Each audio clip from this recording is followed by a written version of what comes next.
Good morning, America. For our viewers in the West, the new warning from Donald Trump's former chief of staff with 13 days until the final votes. Retired Marine General John Kelly blasting Donald Trump.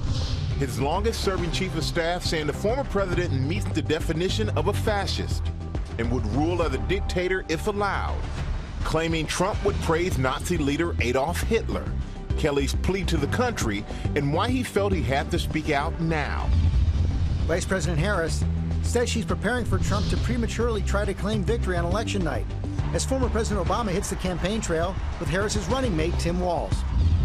Deadly E. coli outbreak at McDonald's. The CDC issuing an urgent warning about McDonald's Quarter Pounders after dozens of people were sickened across 10 states. What may be behind the outbreak? October heat. It's summer and fall. Record highs across the country with temperatures up to the 90s. New details from the Delphi murders trial about the victims' final moments. Prosecutors playing the video the young girls recorded before they were killed. The former CEO of Abercrombie and Fitch charged with running a sex trafficking enterprise and prostitution empire, accused of coercing aspiring male models. More than a dozen alleged victims come forward. Getting on board. The new crackdown on people who cut the line at the airport. And dancing goes Disney from Deadpool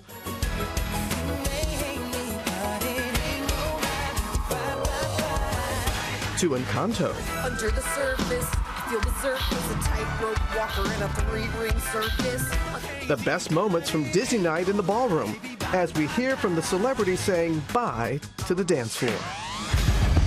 Live in Times Square, this is Good Morning America.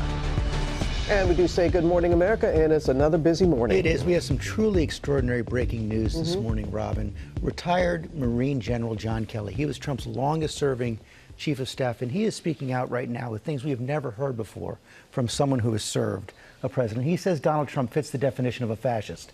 He says that Donald Trump praised Adolf Hitler, demeaned American war heroes, calls Donald Trump a man who would govern like a dictator if allowed. And George, this comes as more billionaires are entering the race, donating millions, including reportedly Bill Gates.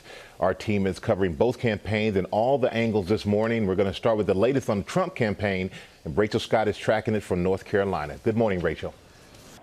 Michael, good morning. John Kelly was one of Donald Trump's closest advisors, his longest-serving chief of staff. And now in the final days of this election, he is speaking out, painting a picture of a former president and a Republican nominee who has no regard for the Constitution or rule of law, warning that he would rule like a dictator if he could.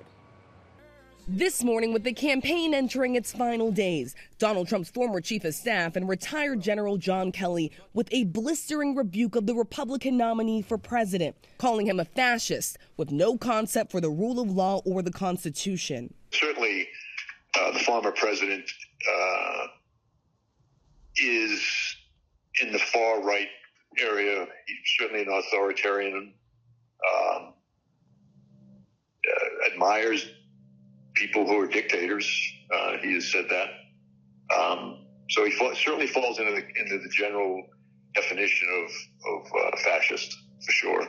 Kelly describing how Trump would praise Nazi leader Adolf Hitler, who orchestrated the systematic murder of 6 million Jews and caused World War II. He commented more than once that, that Hitler did some good things, too. Kelly's on-the-record first-hand account, following similar reporting in The Atlantic, including a private conversation at the White House, where, according to Kelly, Trump asked why his generals couldn't be more like Hitler's generals. Well, I tell him that. I said, first of all, you should never say that. But if you knew what Hitler was all about from the beginning to the end, everything he did was in support of his racist, fascist life, philosophy, so that nothing he did you could argue was good. The Trump campaign calling that an outrageous lie. Just as the New York Times published their interview with Kelly, Trump was on stage in Greensboro, North Carolina, praising authoritarian leaders like Chinese President Xi and Russian President Vladimir Putin. He's smart. He's a smart man. He's a fierce man. I get along with him very well. Putin. These are people that are tough people. Kelly insisting to the Times, if given the chance, Trump would rule as a dictator himself. Oh, I think I think he'd love to be. I think he'd love to be just like he was in business. He could tell people to do things and they would do it, and not really bother too much about whether what the legalities were. Kelly also says Trump often questioned why people would serve the country in uniform and referred to service members who were injured or killed as losers and suckers multiple times, something the former president has repeatedly denied.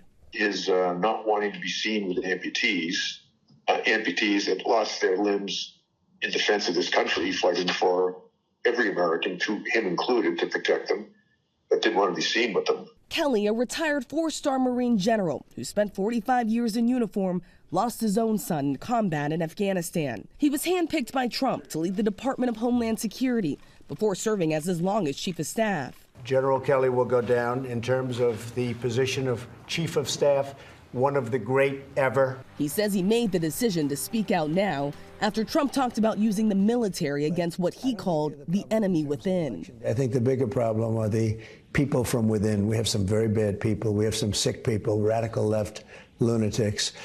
And I think they're and it should be very easily handled by, if necessary, by National Guard, or if really necessary, by the military. In a statement the Trump campaign writing, John Kelly has totally beclowned himself, calling the stories fabricated and adding Trump has always honored the service and sacrifice of all of our military men and women. So the polls are open and 19 million people have already cast their ballot in this election. John Kelly says he is not trying to tell Americans who they should vote for, but he is asking the country to consider putting character over policy. George. And that all comes from someone who served former President Trump. We're also learning, we have new reporting on who Trump is considering for a second term if he wins. Yes, George, this is exclusive reporting from our teams here at ABC News. Sources telling us that Judge Eileen Cannon, the federal judge who dismissed the case against Donald Trump for allegedly mishandling classified documents, is currently being considered to be his pick for Attorney General should he win the White House. This is all coming from a list, we are told, that Boris Epshteyn put together, one of Donald Trump's closest advisors. Sources also tell us that other transition documents also show that other controversial picks are being considered for this position, including Jeffrey Clark, who has been indicted in Georgia for his effort to try to overturn the 2020 election. George, we have reached out to the Trump campaign for comment, and we have not heard back. George. Of course, Judge Cannon has received so much criticism from others in the legal community over those decisions in the Trump cases. Rachel Scott, thanks very much. Robin? And George, we're going to bring in our chief White House correspondent, Mary Bruce, now with the latest on Vice President Harris's campaign. Good morning to you, Mary. Robin, good morning. Well, with the final days of the campaign now upon us, Kamala Harris says that while she is focused on the president and making her closing argument to voters, her team is preparing for any potential fallout should she win and the possibility that Donald Trump could try to undermine the results again. This morning, Kamala Harris says she's preparing for the possibility Donald Trump could prematurely try to claim victory on election night, pointing to his actions in 2020. This is a person, Donald Trump, who tried to undo a free and fair election, who still denies the will of the people, who incited a violent mob to attack the United States Capitol, and 140 law enforcement officers were attacked. Some were killed. This is a serious matter. The American people are, at this point, 2 weeks out, being presented with a very, very serious decision about what will be the future of our country.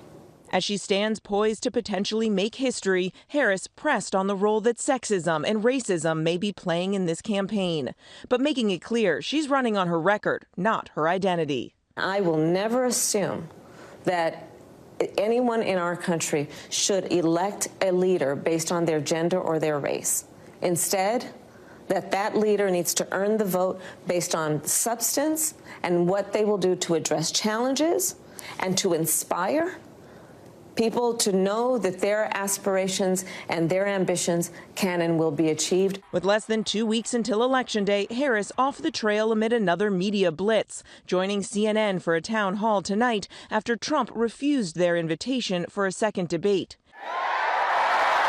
Instead, the campaign deploying some of its heaviest hitters to key battlegrounds. Former President Barack Obama out with her running mate Tim Walz in Wisconsin and joined by rapper Eminem in Detroit. We do not need to see what an older, loonier Donald Trump looks like with no guardrails. America's ready to turn the page. We're ready for a better story. Michigan, we are ready for a President Kamala Harris. Now tomorrow in Atlanta, Harris will be out with Obama on the trail for the first time, and they'll be joined by Bruce Springsteen. He, of course, has endorsed the vice president. Now he's lending his voice to her out on the trail this week and next. George. Mary Bruce, thanks. Let's bring in our chief Washington correspondent, John Carl. And John, let's go back to those comments from retired General John Kelly. One of the things you've reported in your books, I reported in my book as well. We've seen it again today. Some of the most damning critiques of Donald Trump's character and competence come from those who serve in these top national security positions. I'll go further than that, George. The most damning critiques of Donald Trump and the most dire warnings about what it would mean if he came back into the White House came from people who served him closest in his administration in the most sensitive and important positions. Let me just go through a few of them. I've written them down so that I don't leave any out, but I'm going to leave some out because there are a lot. Obviously, there's his former vice president. There's Rex Tillerson, who was his Secretary of State. Bill Barr, who was Attorney General, John Kelly, Mark Milley, Mark Esper, who was his defense secretary, Jim Mattis, who was his earlier defense secretary, Dan Coates, who was in charge of the national intelligence. All of these people have come out to issue dire warnings about Donald Trump. And George, I have to say, it's not just the people that have come out publicly. A lot of others, and you can see them in that they are not endorsing Trump, but they're not speaking publicly. They're worried about the feedback. Let me just read you something that an anonymous, very top official who spent every day time with Donald Trump, served more than a year in his administration, told me about Donald Trump. Trump lacks any shred of human decency, humility, or caring. He is a traitor and a malignancy in our nation and represents a clear and present danger to our democracy and rule of law. Again, that is somebody who, just like John Kelly, who was with Trump every day for more than a year in the White House. Traitor. Let's put that graphic back up there because I want to make a point here. When you see that graphic of all the people who surrounded Donald Trump, these are the people that were in the Situation Room during the times of crisis. If Donald Trump is elected again, none of those people will be there. Well, I've spoken to Trump many times about some of these people that have crossed him, and I asked him what his next administration would be like. What he's told me is he didn't know anybody. He had to rely on advice to hire people last time. Now he knows people. He will put people in who are loyal to him. He will put people in that will carry out his orders. The guardrails will be gone. Yeah. John Carl, thanks very much. Robin? Thank you both. We're going to move overseas now to the raid in Iraq that officials say left multiple ISIS members dead and 2 U.S. service members injured. Our chief global affairs correspondent, Martha Raddatz, joins us with the latest. Good morning to you, Martha. Good morning, Robin. This is a stunning reminder that ISIS remains a threat and that there are still thousands of U.S. service members in the region hunting them down. And this morning, 2 of those American service members are recovering from wounds suffered in that raid in Iraq that targeted top ISIS leaders and killed numerous ISIS operatives. The raid was conducted with Iraqi troops under cover of darkness, likely involving U.S. Special Operations Forces. The Iraqis confirmed that the leader of ISIS was killed. He'd only been in charge since August when his predecessor was killed in a similar raid. 7 U.S. service members were injured in that raid. There are still 2,500 U.S. troops in Iraq as part of this anti-ISIS mission. 900 additional Americans are serving in Syria. From January to June of this year, there were more than 150 ISIS attacks in Iraq and Syria. At that rate, ISIS is on pace to more than double the number of attacks they claimed in 2023. George? Martha Raddatz, thanks. Now to the deadly E. coli outbreak linked to McDonald's. One person's dead. At least 49 people have gotten sick. CDC says it's linked to McDonald's Quarter Pounders served in these 10 states. You see them right there. Colorado has the most cases. Mola Lenghi has the story. Good morning, Mola. Well, good morning, George. The outbreak now turning deadly, impacting at least 10 states. The hardest hit state right where we are here in Colorado, where at least 27 people have fallen ill. The nationwide outbreak linked to McDonald's Quarter Pounders. According to the CDC, 49 people in 10 states have become ill after eating those burgers from the fast food chain. At least 10 people hospitalized and 1 person has died. Investigators focusing on McDonald's onions and beef patties, with early data finding the onions are the likely source of contamination, but that investigation is still ongoing. McDonald's says that it has proactively removed both ingredients from their stores in the affected states during the investigation, and they say that a majority of their menu items are not impacted. The CDC urging those who experience nausea and other symptoms after eating at McDonald's to consult a doctor. Michael. All right, Mola, great advice. Consult the doctor is right. Thank you for that. We're going to turn now to the NBA. History was made overnight when LeBron and Bronny James took the court for the Lakers, the first father and son to play together in an NBA game. Will Reed is here with the highlights for us. Good morning, Will. Good morning, Michael. LeBron James has broken records and made history for 21 seasons in the NBA. That's longer than some of his teammates have been alive. One teammate in particular, 20-year-old LeBron James Jr., who checked in for his NBA debut and etched his name into history with his dad. History tonight. Overnight, the moment 20 years in the making. All ready? All right. With a brief courtside pep talk. Just play carefree, though. Don't worry about mistakes. Just go out and play hard. History was made. The first father-son duo to play together in an NBA game. The James dynasty holding court. Outside, dad hands to his son. LeBron James and his son Bronny teaming up for 3 minutes at the end of the first half in the Lakers game against Minnesota. Oh, LeBron James! Bronny with a rebound, LeBron with a slam dunk, letting everyone know he's still the king. The James family looking on with pride. Also courtside, another father-son duo, Ken Griffey Sr. and Jr., the first to play in the same MLB game for the Seattle Mariners in 1990. Davis, hard drive, off one leg, he's got it! The Lakers holding off the Timberwolves 110-103 to take home the season opener. Bronny commenting on the momentous occasion after the win. Just going up to that score table with my dad, checking in for the first time, that's a crazy moment I will never forget. It's always been family over everything. So to be able to have this moment where I'm working still and I can work alongside my son is one of the greatest gifts I've ever got from the man above, and I'm going to take full advantage of it. So LeBron begins year 22 and Bronny begins year 1. LeBron Sr. going on to say, no matter how my memory may fade as I get older, I will never forget that moment, guys. Good to see you. Thank you, Will. Coming up, new details from the Delphi murder trial, the evidence from the young girl's final moments. Plus, a judge has ordered Rudy Giuliani to turn over his possessions to the 2 Georgia poll workers he defamed. And the former CEO of Abercrombie and Fitch has been arrested on sex trafficking charges, the latest on the case. Coming up, how one airline is trying to stop passengers from jumping the line to board. Wait your turn.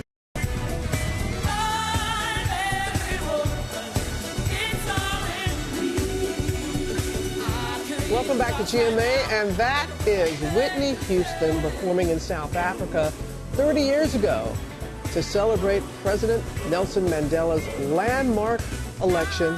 Now, one of those concerts is being released as a movie, and we're going to tell you about it in our next hour. That is coming up on a lot of headlines right now, including an extraordinary warning from Donald Trump's former chief of staff, John Kelly, retired Marine general, outlines how Trump fits the definition of a fascist, praised Adolf Hitler, demeaned American war heroes, also calls Donald Trump a man who would govern like a dictator if allowed. Los Angeles District Attorney George Gascon says he expects to make a decision about resentencing the Menendez brothers by the end of the week. He said he's reviewing new evidence about alleged sexual abuse in the case. The brothers were convicted in the 1989 murder of their parents. Target is lowering prices on more than 2,000 items ahead of the holidays. The chain's second price cut of the year. These cuts will affect food, drinks, and what are described as items to prep the home for the holidays. Also this morning, flying taxis are coming to major U.S. cities. The FAA has issued final rules on how the taxis will operate. A ride from a New York City area airport to Manhattan is expected to cost the same as an Uber Black car. Air taxis are scheduled to start flying passengers over New York, Los Angeles, and San Francisco in 2026. I was just getting used to the driverless taxis. Now the flying ones? Wow. Yeah, it's going to be an interesting time. We'll see. We'll see. But we've got a lot more ahead, including the former CEO of Abercrombie and Fitch arrested on sex trafficking charges. The latest on the case. We're going to have the latest on that case, and that is coming up. But now to new details from the fourth day of testimony in the Delphi murders case as prosecutors share evidence captured by one of the young girls who was killed. Alex Perez joins us with more. Good morning, Alex. Hey, good morning, Michael. This is the first time we're learning more about what exactly investigators found on Libby's phone after she was killed. This morning, new details about Abby and Libby's final moments before their brutal murders. Prosecutors playing the jury 43 seconds of video Libby recorded on her phone. In the clip, you can hear one of the teenage girls say, "No path going here, so we have to go down there." 12 seconds later, a man is heard saying, "Guys," and Abby says, "Hi." Prosecutors say the sounds and images Libby captured on her phone have been instrumental in the case. Authorities had previously released this image of a suspect from her phone and that chilling audio believed to be the voice of their killer. 52-year-old Richard Allen, a Delphi local who worked at the town CVS, is charged with their murders and standing trial. Prosecutors say they linked an unspent bullet recovered at the scene to Allen, and that investigators testified that bullet was found between the two girls. But Allen's defense questioning the handling of evidence, arguing the bullet should have been better photographed by investigators. They do not have a direct link other than the bullet that we've seen so far. So they're having to build a case that is not on direct evidence, which is always harder for juries to follow. 13-year-old Abby and 14-year-old Libby's bodies were discovered in Delphi Valentine's Day 2017, a day after they had set out for a hike on the Mononhai Bridge Trail. And jurors were also shown 42 graphic pictures of the crime scene. Defense attorneys pointing out in court there is no DNA evidence linking Allen to the crime. This trial still about 3 weeks to go. George? Okay, Alex, we get the latest now on Rudy Giuliani. A judge has ordered the former New York City mayor and Donald Trump lawyer to turn over his possessions to the two Georgia poll workers he defamed while working to overturn the 2020 election. Senior national correspondent Steve Osunsami is in Atlanta with the story. Good morning, Steve. Good morning to you, George. This federal judge in New York is giving Rudy Giuliani just 7 days to give some of his most favorite belongings to these election workers here in Georgia. The list of expensive things that Rudy Giuliani now has to hand over to two Georgia election workers comes straight from the world of the rich and famous. The keys to a Manhattan apartment in the sky that was on the market for $6.5 million. A vintage 1980 Mercedes-Benz that was once owned by actress Lauren Bacall, a diamond ring, more than 24 luxury watches, and $2 million in cash. It still won't be enough to satisfy the $148 million judgment won by election workers Ruby Freeman and her daughter Shay Moss. The former lawyer for President Trump has to pay them after he kept falsely claiming that the two women were seen stuffing ballots in this live-streamed video of a Georgia vote count in 2020. Ruby Freeman and Shay Freeman Moss and one other gentleman quite obviously surreptitiously passing around USB ports as if they're vials of heroin or cocaine. None of it was true, but when he spoke to our Terry Moran, he continued the lie. Do you regret what you did to Ruby Freeman? Of course I don't regret it. I told the truth. They were engaged in changing votes. There's no proof of that. Oh, you're damn right there is. Stay tuned. Freeman and Moss say people were threatening their lives. They were saying that I should be hung. Me and my mom will die. It's like a slap in the face, like just very hateful things. The two election workers are asking for his Florida condo as well. That's worth about $3 million, but it's tied up in another lawsuit. The judge is holding a hearing next week to determine whether he'll give the two women that, too. Robin? We will see what happens there, Steve. Thank you for your reporting. This morning, we are remembering legendary L.A. Dodgers pitcher Fernando Valenzuela, who has passed away at the age of 63. Will, you're back to tell us all about his legacy. Good morning again. Yeah, Robin, hello again. Just days away from the rematch of the 1981 World Series between the Yankees and the Dodgers, the rookie pitcher who helped L.A. win that title that year while dominating his opponents has died. He was a unique character with a special talent and a loyal following. We remember Fernando Valenzuela. This morning, the sports world paying tribute to Dodgers legend Fernando Valenzuela, passing away at age 63. 1981 will be the year of Fernando Valenzuela. The larger-than-life pitcher took baseball by storm in 1981, helping lead the team to the World Series in his rookie year. It's a fairy tale so preposterous, Dodger fans dare not open their eyes. El Nino is Fernando Valenzuela. Fernando Mania captivated Los Angeles and the sports world. The lefty from Mexico winning the first 8 games of his career, going on to take home the Cy Young and Rookie of the Year awards, the only player to ever do so. Struck him out, it's all over, and Valenzuela did it again. Valenzuela pitched in the major leagues for 17 seasons, 11 with the Dodgers, pitching a no-hitter in 1990. El Toro, as he was known, moved to the Dodgers broadcast booth after he retired as part of the Spanish language team. Overnight, the Dodgers announcing his passing, the mayor of Los Angeles saying his charisma was palpable and his excellence was undeniable. He was a world champion through and through. In recent months, Valenzuela had stepped away from the Dodgers Spanish language broadcast to focus on his health, and he was recently asked how he'd like to be remembered, and he said, "For giving 100% in anything I do." Guys. He did that. He did that. I love indeed. watching it. All right. Thank you so much for bringing that to us, Will. We appreciate it. So the story of the former CEO of Abercrombie and Fitch, who's been charged with leading an international sex trafficking ring that victimized dozens of young men.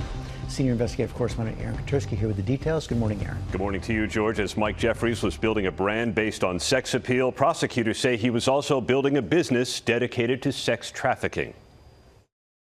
This morning, the former CEO of Abercrombie & Fitch, a company once famous for bare-chested men at the front door, is free on a $10 million bond after he was charged with coercing aspiring male models into sex acts. To anyone who thinks they can exploit and coerce others by using the so-called casting couch system, this case should serve as a warning. Prepare to trade that couch for a bed in federal prison. 15 alleged victims say Mike Jeffries lured them to sex parties by dangling modeling opportunities with Abercrombie, then plied them with muscle relaxants known as poppers, Viagra, lubricants, and sex toys. The indictment says Jeffries and his romantic partner Matthew Smith demanded sexual activity to which the men did not or were unable to consent. And the indictment says the men could not leave these parties until Jeffries and Smith decided they were over. The defendants allegedly preyed on the hopes and dreams of their victims by exploiting, abusing, and silencing them to fulfill their own desires. As CEO, Jeffries turned Abercrombie from money-losing outfitter to must-have teen fashion through hypersexualized marketing. You know, what it meant to be a model for Abercrombie at this time was life-changing. It could start your whole career. One former model, Barrett Paul, says he was flown from Los Angeles to New York in 2011 and ended up at Jeffries' Hamptons estate. I walked into a scene that would make most people extremely uncomfortable, extremely nervous, scared. There is not just them, but other men in there doing stuff that I was not comfortable with. The criminal charges echo allegations in civil lawsuits Paul and others filed. The FBI believes there are dozens more victims and implored them to come forward. We encourage any victims or any witnesses to come forward with additional information. And if there's a need to bring further charges, we, of course, will not hesitate to do that. Jeffries has not yet entered a plea. He's scheduled to do that later this week. This case is the latest to take on rich and powerful people who prosecutors say for too long have exploited young people with few resources and a dream of making it big for their own sexual gratification, guys. And it took some time to get this case to come forward. It sure did. They needed all of these victims to testify, and prosecutors say more charges could be coming if other people do come forward. We'll see. I know you'll be on it for us, Aaron. Thank you. Now, with the airline cracking down on passengers, who cut the line at the gate, this, of course, with the holidays around the corner, transportation correspondent Gio Benitez, he's all over this to tell us how it works. Good morning to you, Gio. Hey, Robin, good morning. Yeah, this is all about those early boarders, people who try to get on the plane before their group is called. It's American Airlines that's now cracking down on them. So here's what we know right now. American is actually testing technology that would give the gate agent what they call an audible signal when someone tries to board early, and that passenger would have to step aside and wait for their group to be called. Now, here's what American is saying, quote, "We are in the early phase of testing new technology used during the boarding process. The new technology is designed to ensure customers receive the benefits benefits of priority boarding with ease and helps improve the boarding experience by providing greater visibility into boarding progress for our team. Now, right now, the technology is only being tested at Albuquerque International Sunport, Tucson International Airport, and DC's Reagan Airport. Now, so far, American is the only airline that's testing this. They say that they are pleased with the results so far. But you know what? There are people who are going to say, is this a form of public shaming? So it's a discussion to have, and we'll see what the other airlines do too, guys. So when it goes off, can you still board, though, or do you have to step aside? I mean, if people want to get on the flight, how are you going to keep them off?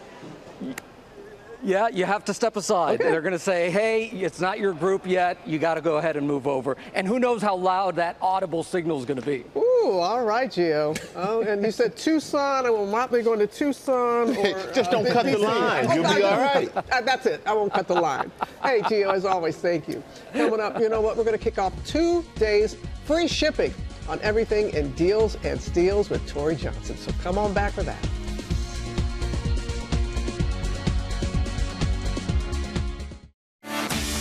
Good morning, America. It's 8 a.m. The new warning from Donald Trump's former chief of staff with 13 days until the final votes. Retired Marine General John Kelly says Trump meets the definition of a fascist, would rule as a dictator if allowed, claims Trump praised Nazi leader Adolf Hitler. Kelly's plea to the country why he felt he had to speak out now. Why wait for the new year? October is like the month of change. We'll tell you about the October theory taking off online. Why some say now is the best time to jumpstart your resolutions and set yourself up for success. Menopause and weight loss drugs. With more and more doctors turning to them and other medications to help, what to know about the risks and how they can help with the symptoms. Bringing the magic to the dance floor as Dancing with the Stars celebrates Disney Night.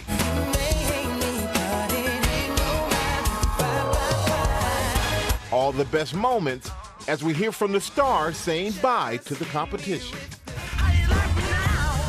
And Tom Holland is swinging into Times Square, talking about his new project and when we could see him back on the big screen as Spider-Man. As we say, good morning, America. Live in Times Square, this is GMA. This is GMA. Good morning, America. We thanks for being with us on this Wednesday morning. Deals and steals, they just keep on coming. And this morning, Tori is here with products that all come with free shipping. Yes, you heard us, free shipping. That's ahead. And also ahead, more on that warning from the CDC about McDonald's Quarter Pounder after an E. coli outbreak. What we know right now. First, look at the top stories breaking 8. We start with the race for the White House. There are less than 2 weeks until the final votes. And we have this morning extraordinary new claims from former President Trump's chief of staff, retired General John Kelly. He is speaking out. We're going to hear from him just ahead. He outlines how Trump fits the definition of a fascist, how Trump praised Adolf Hitler, demeaned American war heroes. He also calls Trump a man who would govern like a dictator if allowed. Rachel Scott is in North Carolina. Good morning, Rachel. George, good morning to you again. And you said it, these claims are truly extraordinary. All of it coming from one of Donald Trump's former closest advisors, his longest serving chief of staff, painting a picture of a Republican nominee and a former president who has no regard for rule of law or the Constitution. This morning, with the campaign entering its final days, Donald Trump's former chief of staff and retired General John Kelly with a blistering rebuke of the Republican nominee for president, calling him a fascist with no concept for the rule of law or the Constitution. Certainly, the former president is in the far right area. He's certainly an authoritarian, admires people who are dictators. He has said that. So he certainly falls into the general definition of fascist, for sure. Kelly describing how Trump would praise Nazi leader Adolf Hitler, who orchestrated the systematic murder of 6 million Jews and caused World War II. He commented more than once that, that Hitler did some good things too. Kelly's on-the-record first-hand account, following similar reporting in The Atlantic, including a private conversation at the White House, where, according to Kelly, Trump asked why his generals couldn't be more like Hitler's generals. Well, I tell him that. I said, first of all, you should never say that. But if you knew what Hitler was all about from the beginning to the end, everything he did was in support of his racist, fascist life, philosophy, so that nothing he did you could argue was good. The Trump campaign calling that an outrageous lie. Kelly insisting to the Times, if given the chance, Trump would rule as a dictator himself. Oh, I think he'd love to be. I think he'd love to be just like he was in business. He could tell people to do things and they would do it, and not really bother too much about whether what the legalities were. Kelly also says Trump often questioned why people would serve the country in uniform and referred to service members who were injured or killed as losers and suckers multiple times, something the former president has repeatedly denied. Is not wanting to be seen with amputees that lost their limbs in defense of this country, fighting for every American, to him included, to protect them, but didn't want to be seen with them. More than 19 million people have already voted early in this election so far. John Kelly says he's not trying to tell people who they should vote for, but he is asking Americans to put character over policy, Robin. All right, Rachel, thanks to you. And now we're going to go to the Harris campaign. Chief White House correspondent Mary Bruce has the latest for us. Good morning again, Mary. Good morning again, Robin. Well, Kamala Harris says in these final days of the race, she's focused on the president, making her closing arguments to voters, but that her team is preparing for any potential fallout should she win, and the possibility that Donald Trump could try to undermine the results again, that he could prematurely try to claim victory on election night, as he did in 2020. In an interview overnight, Harris again saying Trump tried to undo a free and fair election, and that this is part of the very serious choice that is now facing voters. She was also pressed on the role sexism and racism may be playing in this campaign, as Harris could now potentially make history. But she made it clear she's running on her record, not her identity, saying voters are making a choice based on substance, not electing someone based on gender or race. Now, with less than 2 weeks left to go, Harris is again doing another media blitz, appearing tonight on a CNN town hall. It comes after Donald Trump refused their invitation for a second debate, but she will be back out on the campaign trail down in Georgia tomorrow, making her first appearance on the trail alongside former President Barack Obama. Michael. All right. Thank you, Mary. We know you're going to cover it all for us. We appreciate that. Now we're going to turn to the deadly E. coli outbreak linked to McDonald's. One person is dead and dozens have fallen ill. The CDC says it is linked to McDonald's Quarter Pounders served in 10 states. Colorado has the most cases, and Mola Lenghi is back with the latest. Good morning again, Mola. Well, good morning, Michael. Yeah, this nationwide E. coli outbreak turning deadly, impacting at least 10 states. The hardest hit state, Colorado, right where we are here, where more than 24 people have fallen ill. The outbreak linked to McDonald's Quarter Pounders. According to the CDC, 49 people in 10 states have become ill after eating the burgers from the fast food chain. At least 10 people hospitalized, including a child, and one person has died. Investigators focusing on McDonald's onions and beef patties, with early data finding that the onions are the likely source of contamination, but that investigation still playing out. McDonald's says that it has proactively removed both ingredients from their stores in the affected states, primarily in the Midwest and in the Mountain West parts of the country during this investigation, and they say that a majority of their menu items are not impacted. The CDC urging those who experience nausea and other symptoms after eating at McDonald's to see a doctor.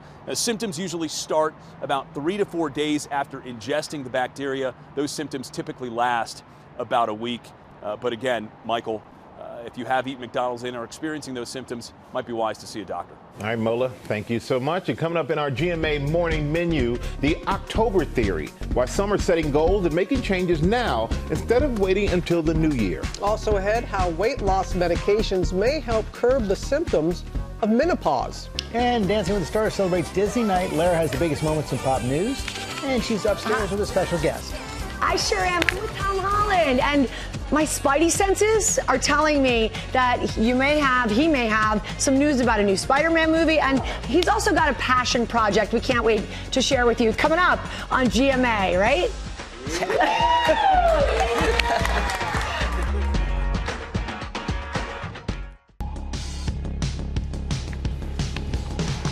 We're back now with our GMA cover story about the October theory. The term is taking the internet by storm, many saying now is the time to jumpstart your goals ahead of the new year. It's a story we first saw in the Wall Street Journal, and Stephanie Ramos is here with more. Good morning, Stephanie. Good morning, Michael. Good morning, everyone. So when you think of October, what comes to mind?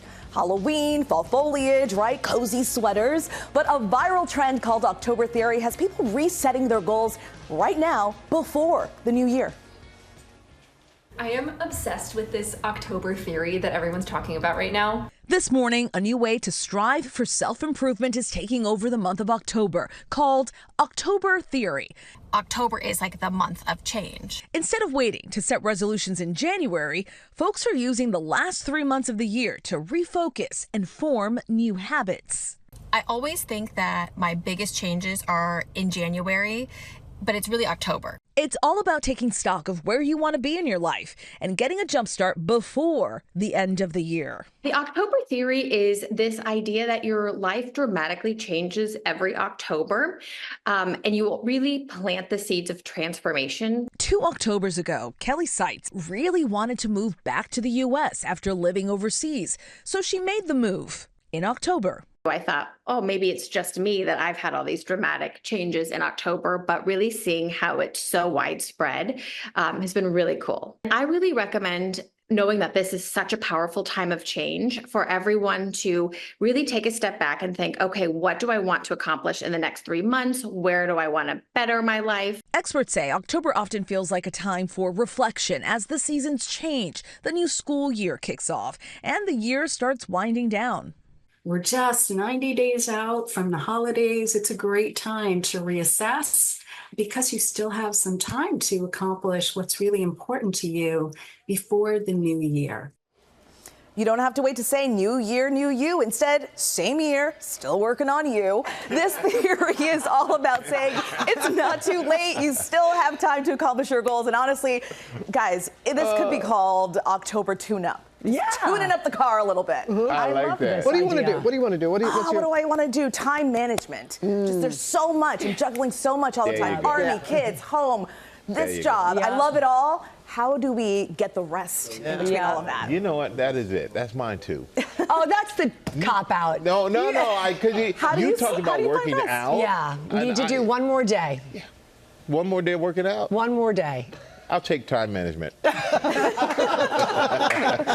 juggling. Thank you, Stephanie. Thank you so much. Now the effects of weight loss medications on menopause. Ariel Reshef is back with a look at how losing weight could help curb other symptoms. Good morning to you, Ariel. Hey, good morning to you, Robin. More and more women are speaking openly about menopause and the changes that this phase of life can bring. Now, doctors say GLP-1 medications like Ozempic and Wegovy can be helpful for some patients in curbing the dreaded menopausal weight gain. Every woman goes through it. The change. Menopause can come with stigma and body changes like weight gain. We feel like it's our fault. We feel like, what did I do wrong? We think like our bodies are turning against us. At age 54, Yokasta Mooney says the scale hit the highest numbers she'd ever seen. At this point, I don't fit into any of my clothes. All of my pictures are from here up. They're cropped. No pictures from below. I was desperate at this point. Shifts in hormones make it a challenge for menopausal women to lose weight, and more doctors are turning to Mounjaro and other weight loss drugs to help. But they are not without risks. Experts warn these medications may exacerbate the loss of muscle mass and bone density already common among menopausal women. As we start to age, our bones are going to be weaker and we're going to lose muscle mass, which is going to increase your risk for things such as osteoporosis and even falls. The good news, you can keep muscle and bone loss at bay through a proper diet and exercise. With diet, you significantly want to increase your protein intake, and exercise, changing those regimens to more of resistance training and weightlifting. Yokasta lost 30 pounds on Ozempic and was able to lose the next 30 on her own. I was keeping a food journal. I was exercising. I realized throughout the process, we think that we eat a lot less than what we really eat. An added bonus, doctors say weight loss can help with the severity of other menopause symptoms like hot flashes and night sweats. 56-year-old Lisa Cockrell, who lost 20 pounds on Mounjaro, says her outlook on managing menopause has changed for the better. I feel that this stage of life and this journey is totally doable, that we can go through menopause, that we can go through this journey and actually have a full life and live in wellness. This is giving women so much hope. Experts say that there's no shame in talking to your doctor about whether medication used for weight loss is right for you. Just be sure that you are getting these drugs through a prescription from a reputable licensed practitioner. Amen. Guys. That is key right there. All right, Ariel, thanks so much. How about a little pop news there, Lara? All right, let's do it. Robin, good morning to you all. We're going to begin this morning with a little magic on the ballroom dance floor. The Dancing with the Stars cast celebrated Disney last night. They kicked off the night with none other than Michael James Scott, Aladdin from Broadway. He is so wonderful. You just can't help but smile watching him perform. He got the hosts involved, Julianne and Alfonso. And then watch this. Former Patriot football star Danny Amendola earned one of the highest scores of the night with his routine to Deadpool and Wolverine's Bye Bye Bye. He crushed it, you guys. Wow. Olympian Ilona Mar also had a great night, earning her first 9 for her dance inspired by the animated film Encanto. And for the first time this season, the stars were split into 2 teams for a second dance. It was a group dance that was also judged, and as always, someone has to go home. This week, it was Real Housewife Phaedra Parks, who felt great about her run on the show. Take a look at her. I did a great job. I went further than any housewife, so that's a good thing. So we have pushed a little further. So we have that one accomplishment. I've learned to dance.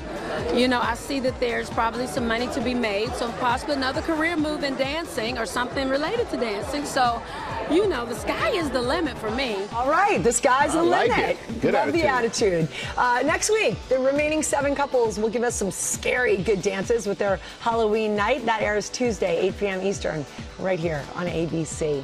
In movie news this morning, Oscar winner Kiwi Kwan, who stole our hearts in Everything Everywhere All at Once, he is seeing a dream come true. 40 years into his career, he has his first ever leading role in a movie called Love Hurts. In it, Kwan stars as a mild-mannered realtor named Marv, who has a secret that he is desperate to leave behind. But as the synopsis for the movie plainly states about this action thriller, spoiler alert, that's not happening. Kwan tells People magazine he has fantasized about being #1 on the call sheet as leading man, and that this movie, co-starring Oscar winner Ariana DeBose, is beyond his wildest dreams. Love Hurts hits theaters next February. He is very talented and very nice. Very happy for him. Wanted to share that. And then finally, if you're a Crocs person, you know what I'm talking about here. You're passionate about how comfortable they are. You do not care what anybody thinks. But how do dogs feel about the rubber clogs? Now, why would I ask such a question? Well, yes, the brand has teamed up with the canine company Bark for a very special collab in honor of Croctober. Crocs says customers can't keep their paws off these doggy booties. A matching human pair is also available, as you can see there, so that dogs and parents can coordinate. We tried out a set on my girl. There's rescue corgi Betty. As you can see, she's not clear, but she was happy when this happened. She got the croc off, and then she loved it, George. And that's You didn't get a matching pair? I did. I like them. Yeah. Betty, not so much. I love the name, though. Thank you, Betty. All right, it's time for Deals and Steals with free shipping on every single item today. And everything, by the way, up to 60% off. I love that. Tori's here, and we're going to get started, Tori, with some nice cozy clothes. We are. So this is skinny tees. You guys all know and love their tanks. They're a little bit longer than normal tanks, so you get nice full coverage. But we have from them their brand new 2-piece sets. What's awesome about those is you can literally wear them for anything. So rolling around with grandchildren, or, you know, put on a little bit of jewelry and head out to dinner. They work with, you know, boots, flip-flops, high heels, sneakers, anything Really goes. soft. And they're so super soft. They wash well, elastic waist, wide leg pants, plus they have pockets. Plus, everything today from Skinny Tees is 50% off and free shipping. All right, right. Let's move over to the Muck Boot Company. For 25 years, they have been one of the leaders in rubber boots. We've got a big assortment, even more that you'll see online. Really loving for those. kids, women, men. Yep, those are fabulous. And what's really special is what you can't see, and that is the mesh lining on the inside, which helps for breathability so that your feet don't get all sweaty and stinky. So instead, they stay cool and comfortable. They also have really great comfort support on the inside for cushioning. These are fabulous. These are up to 60% off today, plus free shipping. You got That's it. my job. I'm just going to keep saying that just to remind you all how cool this is. All right. Belief, making its GMA Deals debut. This is a beloved skincare line from Korea that's all about hydration, really flooding your face with hydration. Because when you do that, you say goodbye to dull and dry and hello to soft, supple, which means that fine lines disappear. Speaking of glowing, we have their Super Drops Glow Serum. That was my transition to you. That's a phenomenal product. You either use it as a primer or as your last step for that little extra glow. And then we also have from them their Dr. Groot line, 40 million products. And these purple bottles have sold because they're all about thickening and volumizing your hair care. And so a couple of fan favorites from them, their hair thickening shampoo, as well as their Miracle shampoo. This you leave in. This is a treatment for in the shower. These two, when used together, are designed to help to minimize hair loss and volumize hair. Everything starts at $9 plus free shipping. You got it. Sticking with hair, Yeah, I love it. these tools are phenomenal from T3. So we've got, this one's my favorite, the lightweight dryer. Super I light. bought this when we had it a few weeks ago. Easy to and then I pack. brought back a couple of new products from them. This one is one of their most popular. It's the one and done. One pass and you're done with these phenomenal Which is curls. better for your hair. Better for your hair, exactly. And then this is really fabulous. This is called their airbrush. No, this thing is amazing. So you guys. smart. It took me like 4 minutes to dry my hair this morning. No frizz, just great volume, all slash in half, and free shipping. Free shipping, and we're bringing it home, baby. Aesthetic, we've got 50,000 five-star reviews on their shampoo bars, shampoo and conditioners. These last 80 washes. The conditioner bars, 120 washes. So they're both eco-friendly, no clutter in your bathroom, but they work and they're fabulous. Huge assortment, all 50% off. Starting Good for at the $7. earth, good for you, and free shipping. All right, Tori, thank you so much. And hey, thank you to the companies that we've partnered with. Go to goodmorningamerica.com to get the deals. Tori's back tomorrow with more deals and more free shipping. Coming up, Tom Holland is here. Welcome back to GMA, live from Times Square. And we're back on GMA with Tom Holland, embarking on a new venture, opening up about his journey to sobriety. I want to talk about sobriety, but you made all of us jealous just now. Yes. By telling us your golf handicap. Yeah, and it all came down after I got sober. Is that true? Well, It's been 3 years, right? It's been nearly 3 years. 3 years, January 1st. And one of my favourite things about my sober life is the 9 a.m. tea time with all my friends, where I'm fresh as a daisy and I'm like dragging them onto the tee box. So I love it, and it's been fantastic. What so else have far. you learned about yourself? I think one of the biggest things I learned after getting sober was how much I could handle and how more capable I am in certain situations. I think dealing with adversity and being on set, and sets are very busy places, they're very stressful.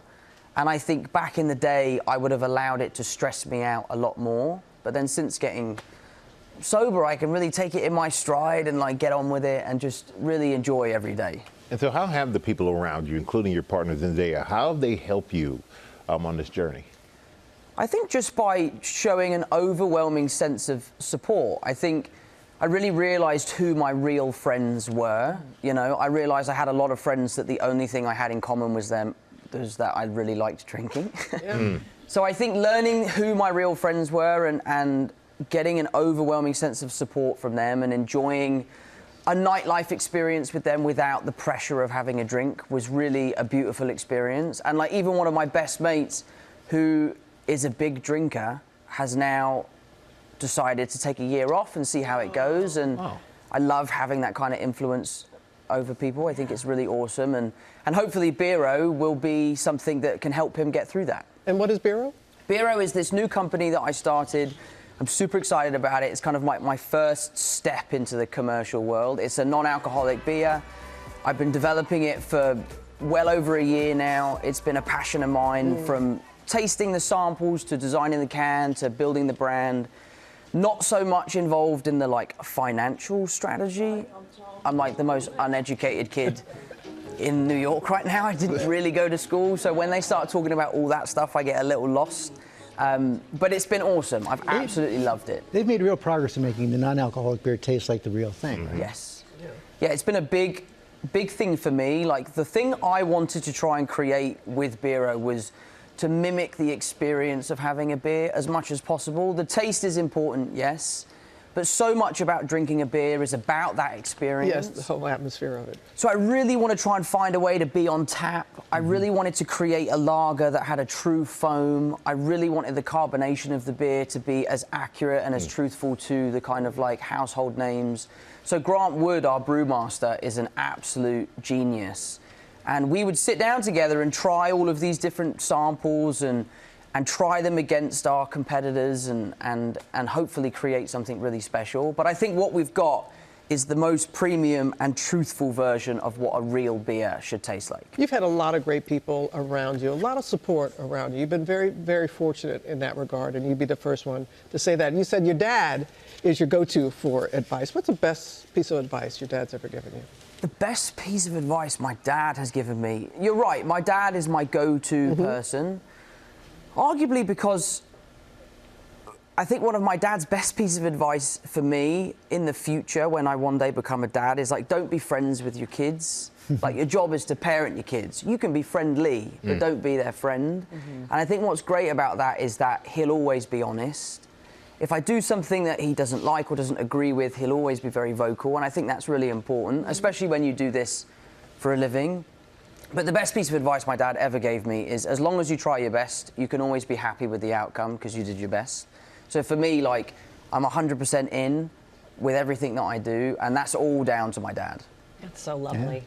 We've been hearing a lot of news about a project that you're involved in with the great Christopher Nolan. There's not a lot of details about it. We do know Matt Damon's involved. Listen, all I can say is that I'm incredibly excited. There we go. And obviously honoured, but that's all I can say because, to be honest, that's really all I know. And you will sign up for a Christopher Nolan movie sight unseen because it's Christopher Nolan. 100%, yeah, without a shadow of a doubt. When it came in, the opportunity came in, it was the phone call of a lifetime, reminiscent of getting that call about Spider-Man 10 years ago. It's an amazing thing for me. I'm super proud, and yeah, I'm really, really excited. And speaking of Spider-Man in the Marvel Universe, you said 10 years ago when you got that, Robert Downey Jr., he stood up for you in your really debut, did. And that had an impact on you. Yeah, I admire Robert probably more than anyone I've worked with in this business. The way that he leads and sets the example of how we should behave on set, how we should lead on set. He knows everyone's name, he's always on time, he's super professional, he's very kind. And when we did my audition, I had 5 or 6 pages of dialogue, and then when we got to set to shoot the actual scene, they'd cut it down to a page and a half, 2 pages, and he was the one that stepped up and sort of said, where have all the kids' lines gone? And I just remember being so grateful that he remembered that, and he felt like it's really great. He wanted to give me that shot to kind of do something on that job, and I'm just so grateful to him. We're still good friends to this day. I'm seeing his show tomorrow night or the night after, so I'm excited to see him do that, and obviously delighted that he's making a return to the MCU. What can you tell us about Spider-Man 4? Again, all I can tell you is that it's happening. We are super close to having a creative that I think is really worthy of the fans, but I think now we feel confident that the idea is strong enough that we can finally say that this is going ahead. We're going to shoot next summer. The idea is crazy. It's a little different to anything we've done before. But I think the fans are going to really respond to it. That's a pretty good tease right That's there. good. That's It is great to see you doing so well. Congratulations on the new Thank you so project. much. I am delighted to be here with Dan and Andrea Hurley. Dan is the head coach of the UConn men's basketball team, about to start their quest for a third consecutive national title. Good morning to you both. Good morning. So happy to see you both. You know, I live in Connecticut, so I get a lot of Huskies. But of course, the question has to be, you made national headlines when you turned down the LA Lakers, a multi-year, multi-million-dollar contract to stay at UConn, and folks wanted to know, why'd you want to stay?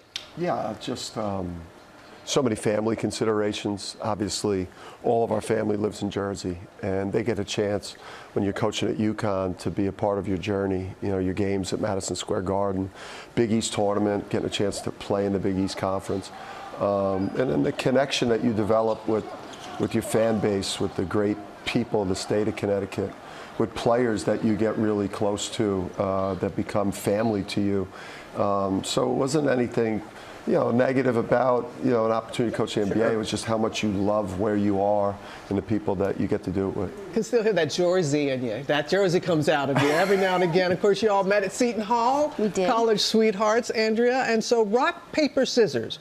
Rock, paper, scissors. I heard that you all had a text version of using that to make this decision to stay at UConn and not go to the Lakers. Can you explain what that was? We did. Because it was going back and forth. Yeah. It's UConn, Lakers, UConn. That's so hard. And all day long, we kept going back and forth. So that night, many tears later, we said, okay, let's, on the count of three, let's do stay or leave. And we did 1, 2, 3 text, and thank goodness we both said stay. It was a unanimous decision. After doing all the analyzing that we did, it came down to to choose. I know. I love people who do that, and that's really relatable to a lot of folks. What is in the water at UConn when you think of the women's team, a record 11 national championships? Gina Auriemma is on the verge of becoming the winningest all-time coach in the game. You are going for a three-peat in the men's game, which has not been done since UCLA back in the 70s. So what is it about both of you that you love about UConn so much? It's just a great community. It's a real tight-knit, college community. The state obviously supports us. I mean, we're the state team. The Huskies are Connecticut's team. And, it attracts really serious people. No one gets kind of fooled into going to UConn. You don't get distracted by the beautiful weather. Come on, Connecticut is gorgeous right now. Yeah, it is. I mean, this time of year, the fall in New England's great, but it just attracts the right type of people. You don't get fooled into going there. You end up at a place like UConn because you believe in the mission, you believe in the values, you believe in the people. Yeah, and Storrs is the quintessential college town. Love Storrs, Connecticut. Your players, Donovan, who played for you last year, he's now starting his NBA career, and he has a message for you. Here he is. Coach Hurley, just want to say good luck this year. Best of luck at trying to go for 3 in a row. I know you're going to do it. I know you got a great shot. I just want to thank you for everything you've done for me to get to this point, especially tonight going out for my first NBA game. Going to think about you and everything you've done for me to get to this moment. I love you, Coach. Appreciate you, man. Playing for the Portland Trail Blazers. What does that mean to know the impact? Oh, you're crying over there. I'm a crier, yeah. Yeah. Oh, what is it? What is it about when you see the players and the impact that you as a family, you have on them? It's like how hard they work, and they're your family. It's like they come into your life and they work so hard, and it's just they'll be with us in our hearts forever. We have so many kids. Every year we grow as a family. It's like it's just an amazing. And I know the parents are trusting you. Yeah. They're trusting you with their children. It's a beautiful thing about being a college coach is you're really the last group of people that are really going to have a chance to impact a young man's life and their development, and they're in that age range where you could really make an impact and help them develop the behaviors, the mindset, the type of mentality that's going to allow them to be successful and have a great life. Yeah, and when you do it with great fun, the superstitions that both of you all have on game day. I'm looking at you too, Andrea. I mean, not many coaches reveal about boxers and that, part of the, superstition to make sure that everything is right. So what plays into all of that? if it works, you keep doing it, and you make sure you do it. Because if you don't do it, it's your fault if something goes wrong. Oh, so, it's your fault if you didn't wash them. Yes, if they're not available, yes, lots of things, suits, underwears, everything. And don't you slice something like an apple or something? Oh no, like I do certain amount of, when I make his lunch, certain amount of things go into certain amount of thing. Yeah. There's a lot. For me, it's just it's like armor that I'm putting on. Mm-hmm. It's these things that I'll do, whether it's saging the court or sprinkling holy water on the court or spreading cloves of garlic around the different corners of the arena, or the M&Ms before the game, or the dragon underwear, or the wearing the same clothes when you win, don't ever wear the same clothes when you lose. It's just these things. You're very anxious, you're very nervous for the game, so. Did you say something about M&Ms? We just so happen to have a season supply of M&Ms. So part of your superstition, we know that you're going to kick off the season in a couple of weeks, and thank you for making the time to be here. And it really sent a message to folks about, loving where you are, appreciating where you are, and not always chasing the next. Thank you both so much. Wish you all the best. Thank you, Robin. And now we're going to be talking about the new Whitney Houston concert movie with executive producer Pat Houston and director Marty Callner when we come back.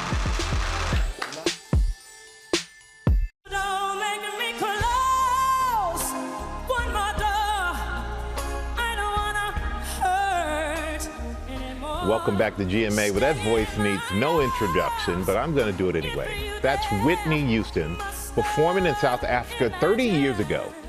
And now you'll be able to see that performance on the big screen in Whitney Houston, the concert for a new South Africa. The film's executive producer, Pat Houston, and its director, Marty Callner, are here with us right now. Thank you both for joining us. And I'm going to say, why is now the time to release this film, Pat?